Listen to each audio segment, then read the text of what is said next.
No operation, no painkiller. చిన్న injection ద్వారా మోకాలు మరియు నడుము నొప్పులకు దీర్ఘకాలిక పరిష్కారం. డాక్టర్ ప్రకాష్ గుడిపూడి. 18 ఏళ్ల అనుభవం, 8,000కు పైగా హ్యాపీ పేషెంట్స్. సంప్రదించండి Allieds pain and pain management centre, Hyderabad.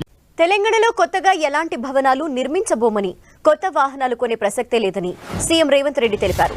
శాసనసభ భవనాలను సమర్థంగా వాడుకుంటామని చెప్పారు. పాత అసెంబ్లీ బిల్డింగ్ లోనే కౌన్సిల్ సమావేశాలు జరుగుతాయన్న రేవంత్, ఇప్పుడున్న అసెంబ్లీలోనే శాసనసభ జరుగుతుందన్నారు. అసెంబ్లీ, మండలి, పార్లమెంటు తరహాలో ఒకే క్యాంపస్ లో ఉంటాయి. ఎంసీహెచ్ఆర్డీలో ఉన్న ఖాళీ స్థలంలో తన క్యాంప్ ఆఫీస్ నిర్మాణం చేపడతామని సీఎం తెలిపారు. ప్రజాభవన్లో ఇంకో బిల్డింగ్ ఉండగా అది ఇంకో మంత్రికి కేటాయిస్తామని చెప్పారు. మంత్రి సీతక్కకు కేటాయించే అవకాశాలున్నట్టు తెలుస్తోంది. రాయదుర్గం నుంచి ఎయిర్పోర్టుకు మెట్రో ఉపయోగకరంగా ఉండదన్న రేవంత్, మరో రూట్లో మెట్రో ప్లాన్ చేస్తామని తెలిపారు. బీఆర్ఎస్ ప్రభుత్వం 12, 13 గంటలకు మించి కరెంట్ ఇవ్వలేదన్న రేవంత్, శ్వేతపత్రాలు సహా అన్ని అంశాలపై అందరితో చర్చించి సమయం వచ్చినప్పుడు విడుదల చేస్తామని స్పష్టం చేశారు.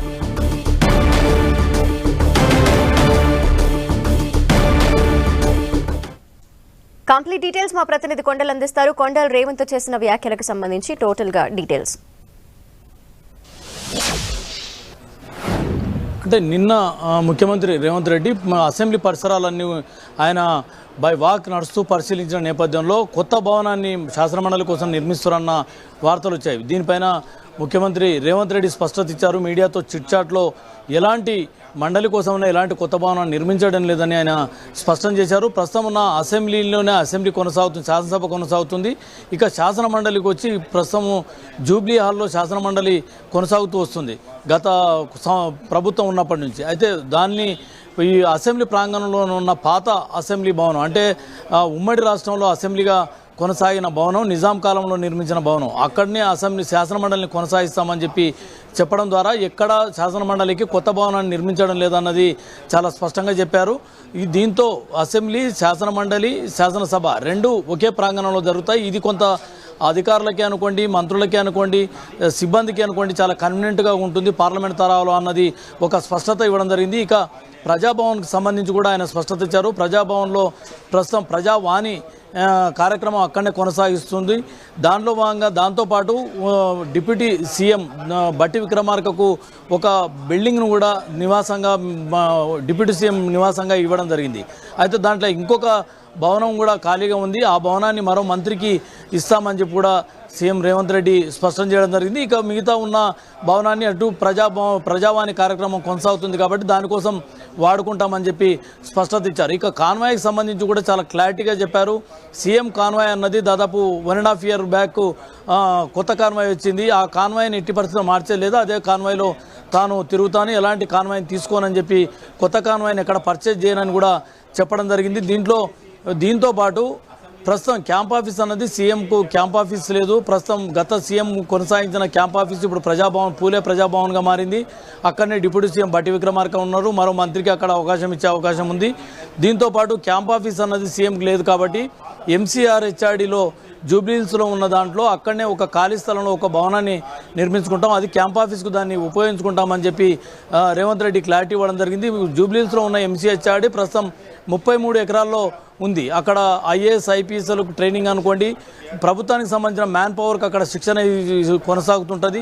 అయితే అక్కడ చాలా కన్వీనియంట్ ప్లేస్ ఉన్న నేపథ్యంలో అక్కడనే ఒక భవనాన్ని సీఎం క్యాంప్ ఆఫీస్కు నిర్మించుకొని అక్కడి నుంచి కార్యకలాపాలు కొనసాగిస్తామని స్పష్టం చేయడం జరిగింది. మరోవైపు ప్రధానంగా ప్రభుత్వం శాసనసభను ఉద్దేశించి రేపు గవర్నర్ ప్రసంగం ఉండబోతుంది. గవర్నర్ ప్రసంగానికి ఎల్లుండి ధన్యవాద తీర్మానం చేస్తూ ఇరు సభలు ధన్యవాద తీర్మానం చేయబోతున్నాయి. అయితే మరుసటి రోజు నుంచి శాసనసభ కొనసాగుతుందా లేదంటే అర్జెంట్ అవుతుందా అన్నది ఒక స్పష్టత లేని పరిస్థితి ఉంది. అయితే దీనిపై కూడా సీఎం కొంత స్పష్టత ఇవ్వడం జరిగింది. రేపు బీఏసీ సమావేశం ఉంటుందని చెప్పడం ద్వారా శాసనసభను మరో 1-2 రోజులు కొనసాగిస్తారా అన్న ఒక చర్చ అయితే మొదలైంది. ఎందుకంటే ప్రభుత్వం కొత్తగా వచ్చింది. ఇప్పటికే ఈ వారం రోజుల నుంచి అన్ని శాఖలపైన కొంత దూకుడుగా సీఎం ముందుకెళ్తున్నారు, రివ్యూలు చేస్తున్నారు. గత ప్రభుత్వంలో చేసిన ఎక్కడ అవకతవకలు జరిగిన వాటన్నింటిపైన దృష్టి సారించారు. ముఖ్యంగా ధరణి, అదేవిధంగా విద్యుత్ సంబంధించిన కొనుగోలులో జరిగిన అక్రమ లావాదేవీలు, వీటన్నింటిపైన కూడా కొంత కసరత్తు చేస్తున్నారు. కాబట్టి పూర్తి డీటెయిల్స్ను సభ ముందు పెట్టి సభలో చర్చించేందుకు ఒక అవకాశంగా తీసుకోవాలన్న యోచనలో ప్రభుత్వం ఉందా అన్న ఒక చర్చ అయితే సాగుతుంది. దీనిలో భాగంగానే సీఎం రేపు బీఎస్సీ ఉంటుంది అని చెప్పడం వెనకాల ఇదే అర్థం ఉండొచ్చు అన్న ఒక చర్చ అయితే కొనసాగుతుంది. మరి రేపు బీఎస్సీ సమావేశంలో రేపు గవర్నరు ఉభయ సభల ప్రసంగం, దాని తర్వాత గవర్నర్ ప్రసంగానికి ధన్యవాద తీర్మానం వరకే శాసనసభ పరిమితం అవుతుందా, అంతవరకే బీఎస్సీ నిర్ధారిస్తుందా, లేదా బీఎస్సీ ఎజెండాను క్లియర్ చేసి మళ్ళీ 1-2 రోజులు సభను పొడిగించే అవకాశం ఉంటుందా అన్నది రేపు బీఎస్సీ తర్వాత తెలిసే అవకాశం ఉంటుంది. మొత్తానికైతే సీఎం రేవంత్ రెడ్డి చాలా అంశాలపైన కొంత చర్చ క్లారిటీ ఇచ్చినట్టుగా తెలుస్తుంది. మరోవైపు రాయదుర్గం అదేవిధంగా శంషాబాద్కున్న మెట్రోను మేము నిలిపివేశామని ఇప్పటికే నిన్న కేబినెట్ సమావేశంలో ఆయన అధికారులకు ఆదేశాలు కూడా జారీ చేసిన నేపథ్యంలో దానిపై కూడా కొంత స్పష్టత ఇచ్చారు. ప్రస్తుతం ఉన్న రాయదుర్గం నుంచి శంషాబాద్ వరకు అది వేబిలిటీ కాదు, దాని ద్వారా ప్రజలకు ప్రస్తుతం ఉన్న పరిస్థితుల్లో ప్రజలకు ఉపయోగం లేదు కాబట్టి మరో లైన్లో అలైన్మెంట్ తీసుకుంటామని చెప్పి సీఎం రేవంత్ రెడ్డి స్పష్టత ఇచ్చాడు. Thank you Kondal.